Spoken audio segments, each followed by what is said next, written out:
Okay, we're going to begin now. Perek Gimel.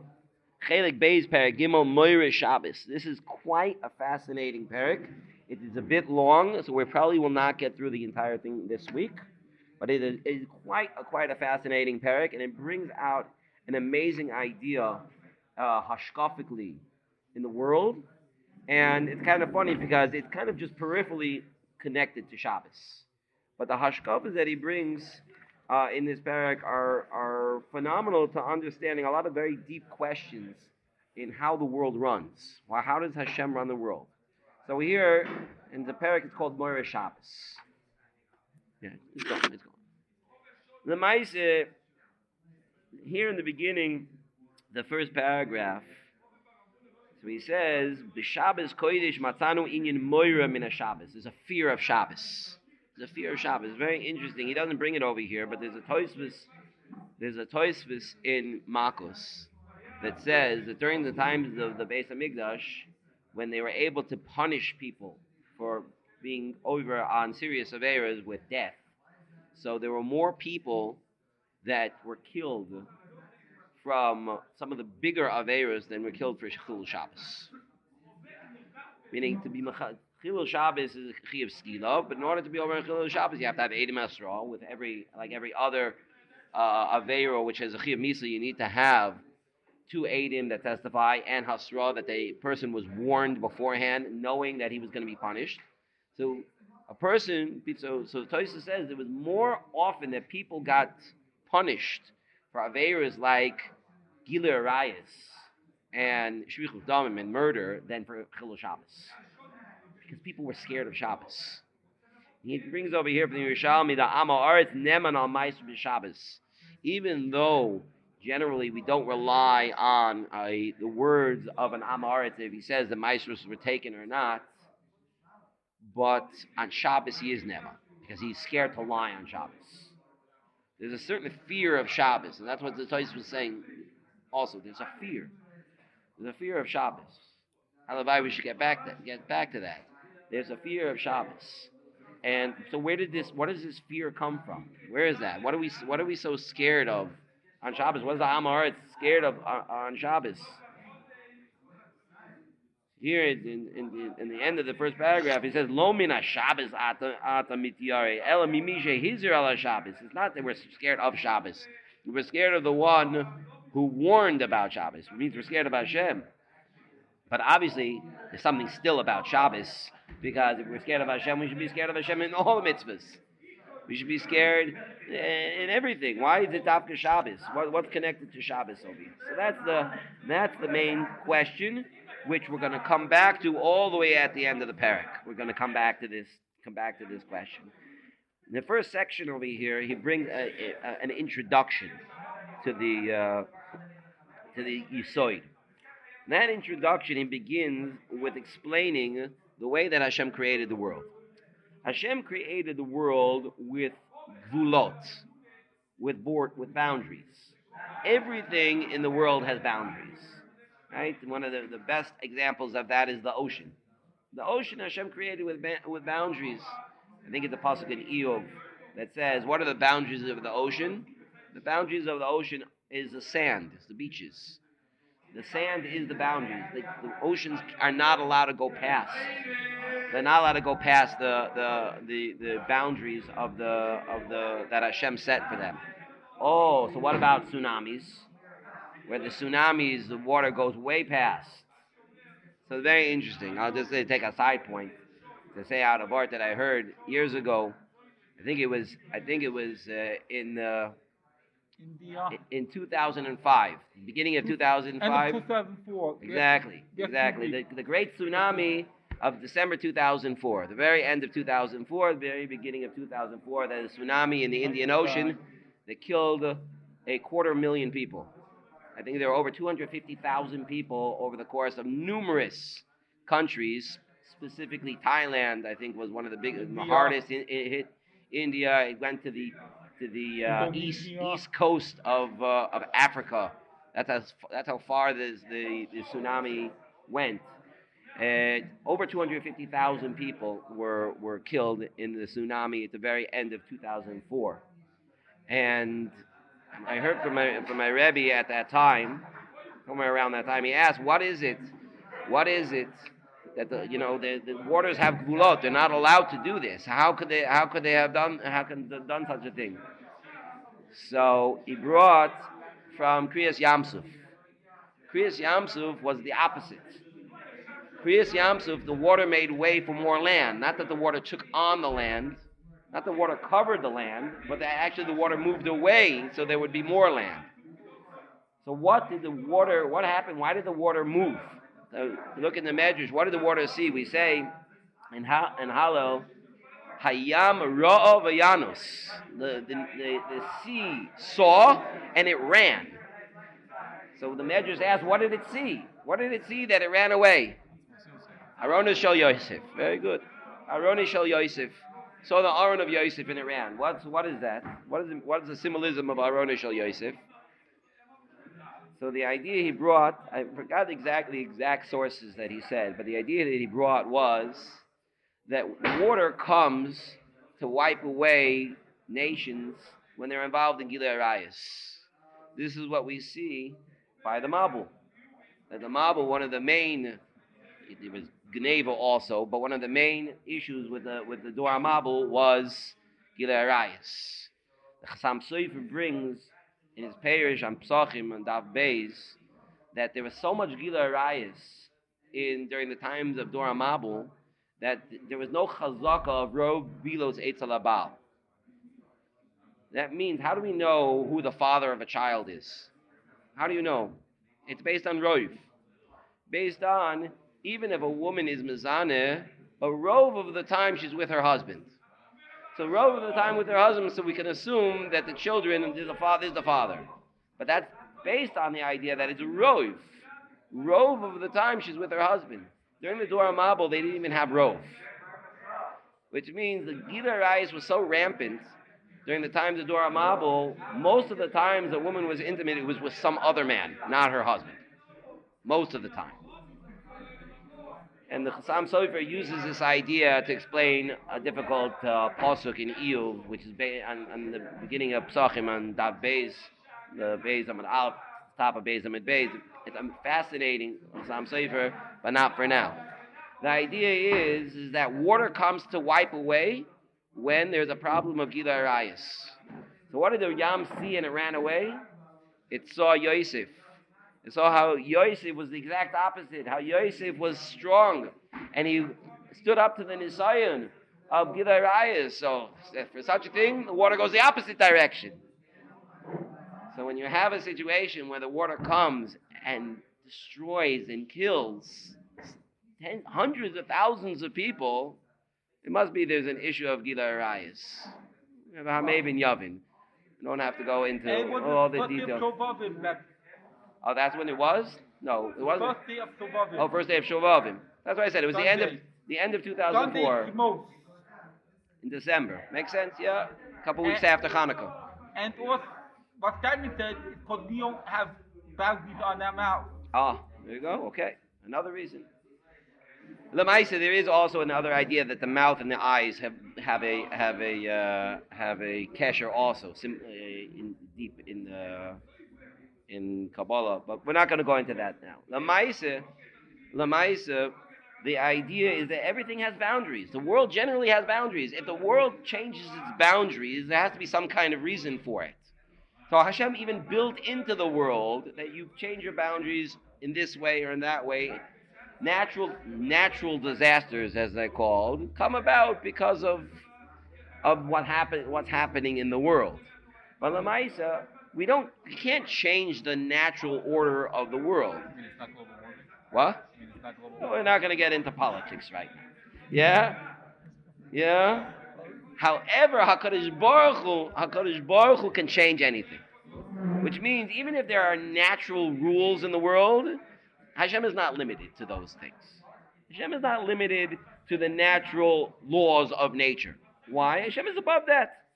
Hashem is the Kol Yochel. Hashem has the ability to change nature, not only work within the rules of nature, but to totally change nature, things that can't be done otherwise. And we're going to have to say that the only reason why Hashem has the ability to do that, so to speak, is because Hashem created it. Like we discussed in the past, the Greek philosophers, and many still believe in this, is that the world always existed. The natural matter of the world was always here. Since there was always here, so even if you believe in a God, what the God did was he took the natural pieces that were already in existence and formed the world out of them. But he didn't create something out of nothing. No, of course we know, and that's the yesod of our emunah. No, there was nothing here. Hashem is everything. There was no other existence. So Hashem created matter too. And therefore, Hashem has the ability to change matter. Because Hashem is all-powerful. And his all-powerfulness goes as far as creating something out of nothing. And the things that he created, that he set rules for, he can also change those things as well. So now we can understand certainly that anything that happens in the world, although Hashem usually sets it up to run in a certain pattern, sun rises in the east and it sets in the west, theoretically the sun could go backwards as it did during the times of Chizkiyahu HaMelech, when the Navi used it as a sign to show that Hashem accepted Chizkiyahu's tshuva. Or Hashem could change other forms of nature in any way, like holding the sun hostage. Yeah. Also, Moshe Rabbeinu also did that when he was fighting, when they were fight against Amalek, and he stopped the sun. Well, Nakdim Ben Gurion, I'm not sure he held the sun. He just revealed the sun because it was very cloudy, and then the sun was revealed. It seemed like it was night, but it wasn't really night. But it was so cloudy, it was so dark that they didn't know that it was night. So he davened, and then the clouds parted, and they were able to see that it was still daytime. I don't know if he actually made the sun stay. But Lamaisa, HaKadosh Baruch Hu has the power to do everything. There are no barriers, there are no rules to Hashem.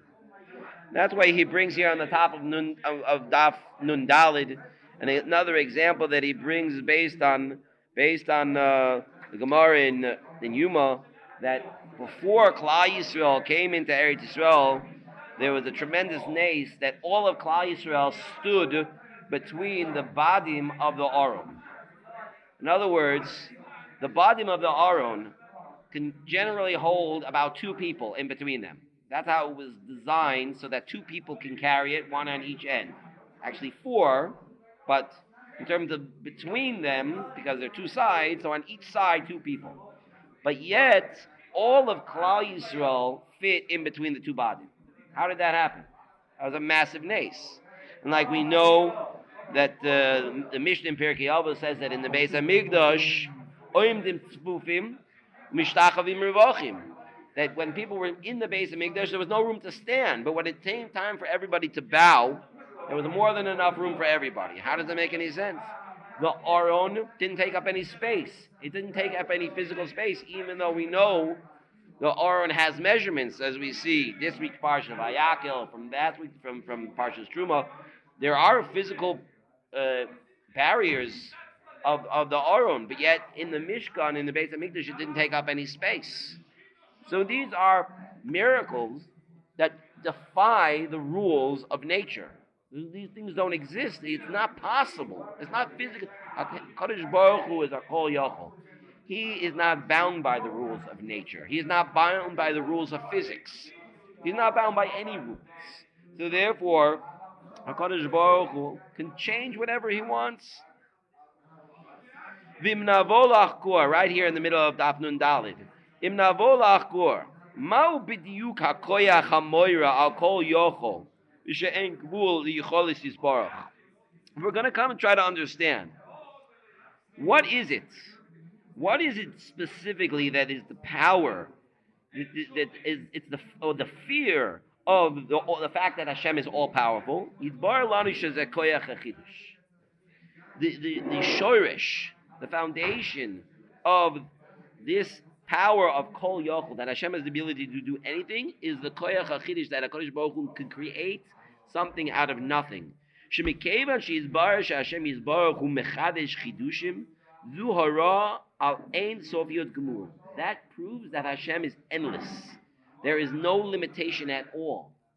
Meaning any gvul, any rule that there is. So when a human being tries to do something, you're limited. Yeah, there's something called gravity.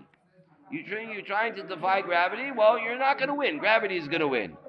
Oh, okay. We can launch things into outer space. Yeah, because we have enough koyach to get to outer space, so we defy gravity. Okay.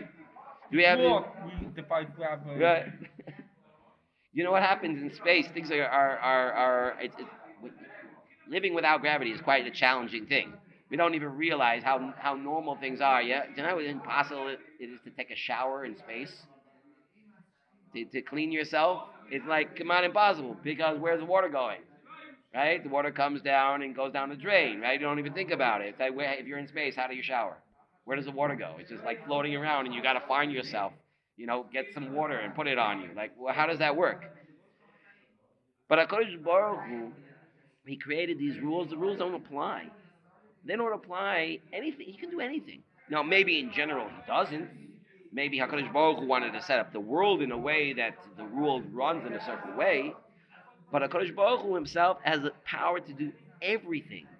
If he can create something out of nothing, it means there are no molecules, there's no atoms, there's nothing. It just came out of nothing. Even to say it came out of thin air would be wrong. It comes out of nothingness. And complete nothingness, you can't create something out of nothingness. So if you can create something out of nothingness, that means you have the ability to break all the rules. If you have the ability to break all the rules, that shows you are the ultimate power over everything. That is the shorish of the fear of Hashem.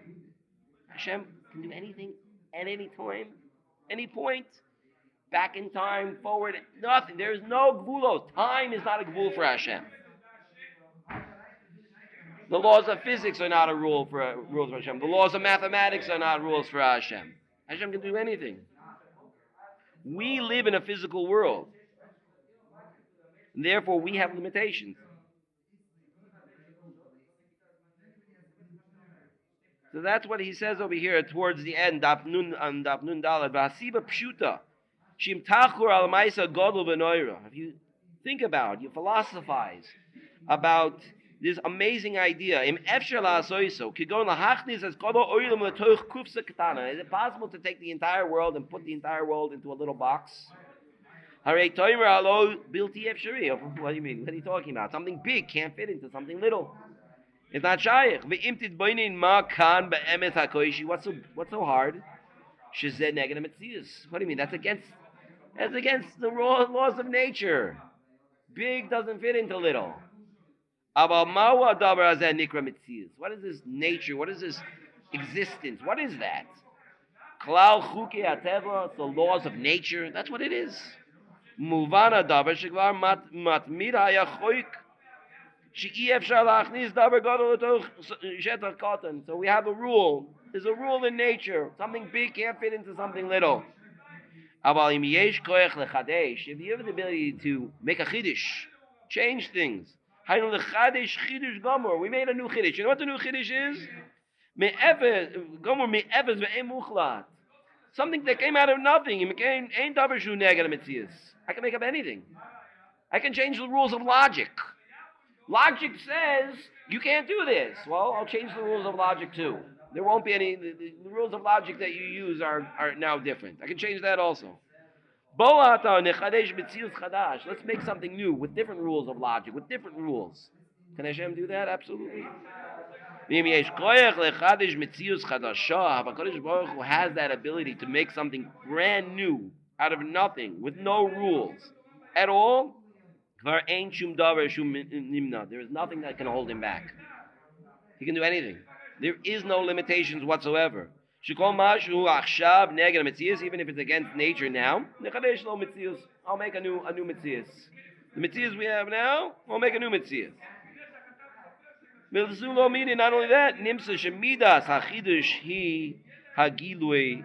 so this idea of chidush, the ability to make something new, shows that Hashem is completely endless. Now we can understand the beginning of the understanding of what it means, the moira, that the fear that there is by Shabbos. Because this is the yesod that we're bringing out in this section from the beginning, from Perek Aleph already, that Shabbos represents that Hashem created the world from nothing. That's what Shabbos represents. Shabbos represents the end of creation. And if there was an end, it means there was a beginning. And if there was a beginning, it means there was nothing here before that. And if there was nothing here before that, then where did the Creator create from? It must be he got it from nothing. And therefore we see from the end, from Shabbos, the whole ta'alich, the whole process that Hashem used to create the world, in which case Shabbos represents this idea of chidush ha'olam, that the world was created out of nothingness. Mimela hi mare al eina sobiot shel koyach mitzad haboyer. That shows, therefore, that Shabbos shows that Hashem has no boundaries. He is completely endless. She'im haya Hashem yizbarach yoytzer as ha'olam ha'idei choymrim ha'kedumim. If there would have been natural materials already in existence, meaning there were two things that existed. There was the natural materials. The materials were all here already, which means the molecules, all the atoms, all the quarks, or the whatever things there are, the physical materials were already all in existence. Hayamokum listapik. You might be able to make a mistake. A person might chas v'shalom think, well, God is limited to the materials that he has. He can't change the materials. The materials are here already. He can't change them. But if we understand that there was no materials, the materials did not exist at all. They were not here. And therefore, Hashem made the materials himself. Where did he make them out of? What would he? You have to start with something. Yeah, you made a car. Where are you making a car from? Well, you got to go to the steel plant and get steel. Well, where did the steel come from? Well, the steel came from ore that was mined. Well, where did that come from? What do you mean? It came from the world. So where did the world come from? Oh, the world was always here, right? You have to come from something. So if you believe that it was always here, then the rules would always be here. The rules of nature would be always be here if the nature was here. But if you understand that the world was never here, it wasn't here. There was nothing here. So Hashem created that too. And therefore Hashem can decide, I can create this, I'll create that, I'll change it, I'll do this, I'll do that. Anything is possible. Hashem is not limited to rules, to existence. Everything is a chiddush. Memelahu she'en gvul otzmusa benorosu. It must be that Hashem is completely powerful over every power that there possibly exists in the universe. He has no limitation at all to his power. Shekola gvul hu rak lema shekayim achshav. Gvulot, boundaries, are only things that were created. Things that were created have boundaries. They have boundaries by their creator. But something that was never created has no boundaries. Hashem was never created. Hashem always was. Hashem is endless, timeless. It's not even like, to call it timeless would even be would be limiting. Because that would imply there was such a thing called time. Hashem created time too. Hashem is not limited to time. Hashem past, present, and future is all the same. There is no Hashem had to create time also. We can't understand what that means, time. Without a world without time, an existence without time, we don't know what that means. We have no idea what that means. Hashem created time too. But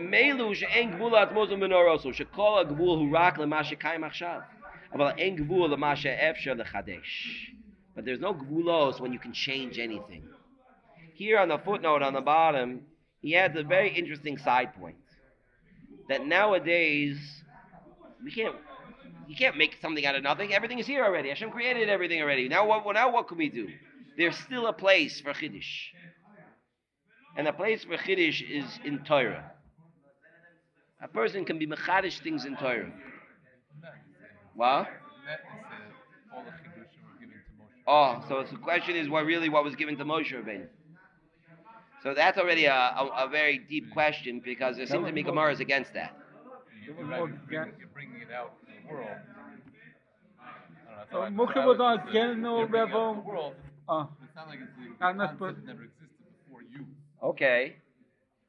Moshe Rabbeinu was the cloud, and people was just the halachos on the Psalm that was the class. Okay. So it could be to put the two answers together. What we're talking about by Moshe Rabbeinu, there are different answers. Did Moshe Rabbeinu know every single question that every single Talmud asks? The Gemara seems to be Gemara Menachos that says not that way, because HaKadosh Baruch Hu showed Moshe Rabbeinu the base medrash of Rabbi Akiva, as Rameir was saying, and Moshe Rabbeinu was standing in the back of the base medrash, and while Rabbi Akiva was darshaning the tag and the crowns on the letters of in the Sifrei Torah and in Stam. And the Gemara said Moshe Rabbeinu didn't understand what Rabbi Akiva was saying.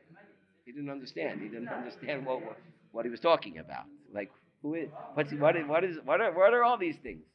And he heard it's a very difficult Gemara because he heard in the Beis Medrash that one of the Talmidim of Rabbi Akiva asked the Rebbe, how do you know this? So Rabbi Akiva says, the halacha Moshe Misina. And Moshe Rabbeinu, when he heard that, calmed down. He felt much better after that. What does that mean? Very difficult to understand what that means. But according to one side, is that Moshe Rabbeinu was given all the klolim, right? He was given all the main ideas in order to bring out the chidush. Anything that was going to be brought out in the future was already given to Moshe Rabbeinu. This is one mahalach to try to understand what does it mean that Moshe Rabbeinu really heard every single kasha that every single person is going to ask till the end of time. It's a hard thing to understand. Is it possible? Of course it's possible. How did Moshe Rabbeinu learn the whole Torah in 40 days? It's not shaykh. And you look at the Medrash, it wasn't even that. He kept forgetting it. He learned it and he forgot it. And he learned it and he forgot it until the last day where Hashem just gave it to him for free. The whole thing. So what does it mean he got the whole thing for free? So just like he got all the basic halachas for free, he could have gotten everything for free. What's the difference? Hashem is limited. Hashem can do whatever he wants, like we've been saying. Well, Amaisi, he brings over here, there is such a thing. Every person, we daven on Yontiv, Shabbos Yontiv, is saying, Chalkeinu b'soyer hasecha. Hashem, give me my chelik in Torah. I have a chelik in Torah. Obviously I need help from Hashem. I want my chelik in Torah. Help me. So there's a makom of chidush. And the truth of the matter is he explains over here that makes very good sense. What makes very good sense is that really the only place that there could possibly be chiddush is in your mind. Because if you're already doing something, you're making something new that didn't exist before, so then it had to have already existed in your head before you actually made it. So the actual place of the chiddush is actually in your head. That's where the makom of the chiddush is. So it makes also sense that Hashem just has a ratzon for things and they exist. Hashem wants you to be here, so you're here. Hashem wants that. Hashem wants that. It doesn't require any ma'aseh. It's just his desire, and then it's done. Why did HaKadosh Baruch Hu use dibur dafka? It says there are asara mamoros. Why did Hashem use dibur? Okay, we can ask questions like that. They're good questions. But the ma'aseh, the idea of chidush could even just be just in your mind, which is why there's still a place for chidush, for chidushei Torah. There's still a place of a yesh me'ayin. We came up with something that never existed before. A new idea in Torah that would never existed before. How do you know? Maybe somebody else said it already. Many times there are new ideas. You hear new things. You're like, wow, blown away. This idea, I never would have thought of something. Yeah, somebody else did it. Somebody else thought of it. Is it only chachma in Torah, or also chachma in like other things? Here he brings chidushei Torah. Yeah. So he says, the pasuk in Koheles says, "Ein kol chidush tachas hashemesh." There is nothing new. And here he brings, there's one thing that's new. Right, chidushei Torah. Chidushei Torah is something that's above tevel. That's something that you can still do yesh me'ayin. It's a very, very deep idea. The whole sefer is a very deep idea. Let's just finish up the Oz Bays and we'll finish up for today. V'nimsa kasher anu mikablim pnei hashchinas b'Shabbos kodesh. When we come and we experience the acceptance of HaKadosh Baruch Hu, HaKadosh Baruch Hu comes in like we learned in Chelek Aleph. HaKadosh Baruch Hu comes in and he reveals himself on Shabbos. I'm the creator. Anu royim umevinu memela ma mashmuz koicho yizbarach ba'olam. And that's how we see. Shabbos is the gateway.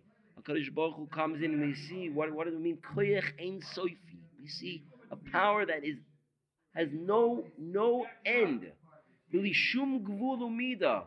It has no boundaries, it has no measurements. Kol yochol gomor. Hashem has the ability to do everything. Shekol otzma ein sofit. His essence is endless. Shetucha lachshoyev lidamyen kvar efshar lo yizbarach lechadesh lasos kein. Beyond anything that a person can imagine, HaKadosh Baruch Hu has the ability to start, to make a new chiddush. Zev mevi moira upachat atzum she'en kamohu. This should bring on a fear, but not a fear because I'm scared he's going to punish me. An awe of the greatness that there is no.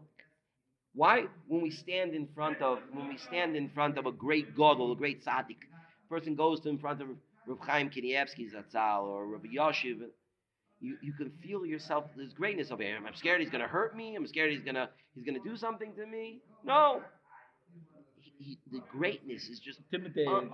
Because of his greatness, not because I'm scared. I'm standing in front of greatness, and greatness that's beyond anything is the ultimate fear. What am I? I'm so low. Opposite this endless power that can create such a tremendous fear because Hashem is here. What's the fear from? Like he brings in the beginning of this section, the Gemara in Yevamos, he brings on Daf Vav. It's not the fear of Shabbos. It's the fear of the one who commanded Shabbos. Shabbos is the gateway. Hashem comes in through Shabbos. What am I scared of? I'm scared of the greatness of HaKadosh Baruch Hu. That's what we see on Shabbos. Okay, so we're going to stop over here.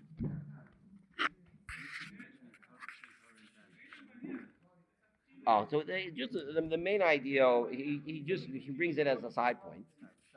Yeah, he brings it as a side point. How do I forgot how to do this?